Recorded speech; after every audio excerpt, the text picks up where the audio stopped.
ইউক্রেনের president Volodymyr জেলেনস্কির সঙ্গে বৈঠকে বসতে প্রস্তুত রুশ প্রেসিডেন্ট ভ্লাদিমির পুতিন। নিজেই গতকাল একথা জানিয়েছেন তিনি।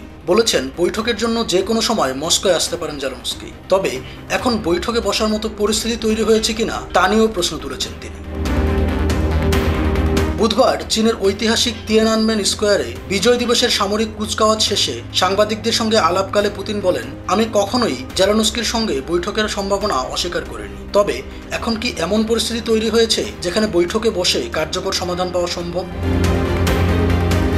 প্রায় 3.5 বছর ধরে চলতে থাকা ইউক্রেন যুদ্ধের অবসানে জোর কূটনৈতিক তৎপরতা চালাচ্ছে মার্কিন প্রেসিডেন্ট ডোনাল্ড ট্রাম্প। সেই লক্ষ্যে ট্রাম্প সম্প্রতি যুক্তরাষ্ট্রের আলাস্কায় পুতিনের সঙ্গে বৈঠক করেন এবং ঘোষণা দেন শিগগিরই পুতিন ও জেলেনস্কির মধ্যে দ্বিপাক্ষিক বৈঠক সম্পন্ন হবে। এরপর থেকেই তিনি ইউক্রেনের প্রেসিডেন্ট জেলেনস্কি ও পুতিনের মধ্যে একটি বৈঠক আয়োজনের চেষ্টা চালিয়ে যাচ্ছেন, কিন্তু তা এখনো হয়ে ওঠেনি। এ অবস্থায় পুতিনের এই মন্তব্য যথেষ্ট তাৎপর্যপূর্ণ।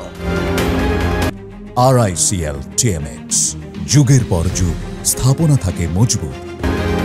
পুতিন আরও বলেন, এ ধরনের যে কোনো বৈঠকের ভালো ফলাফলের জন্য প্রস্তুতির প্রয়োজন হয়। যদি বৈঠকের বিষয়ে সব প্রস্তুতি হয়ে গিয়ে থাকে তবে আমিও বৈঠকের জন্য প্রস্তুত। জেলেনস্কি যে কোনো সময় মস্কোয় আসতে পারেন।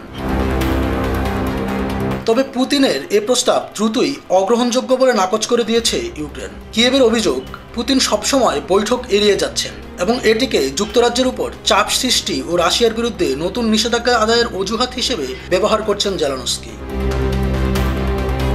এদিকে পুতিন হুঁশিয়ারি দিয়েছেন, ইউক্রেন যদি কোনো চুক্তিতে রাজি না হয় তবে রাশিয়া ইউক্রেনে তার সমস্ত লক্ষ্য অর্জনের জন্য লড়াই অব্যাহত রাখবে। তিনি বলেন, প্রতিটি দেশেরই নিজের নিরাপত্তা নিশ্চিত করার অধিকার আছে। এটা যেমন ইউক্রেনের জন্য ঠিক তেমন রাশিয়ার জন্য।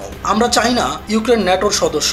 আমরা ইউক্রেনের ভূখণ্ডের দখল নেওয়ার জন্য লড়াই করছি না, আমরা লড়ছি মানুষের অধিকারের জন্য।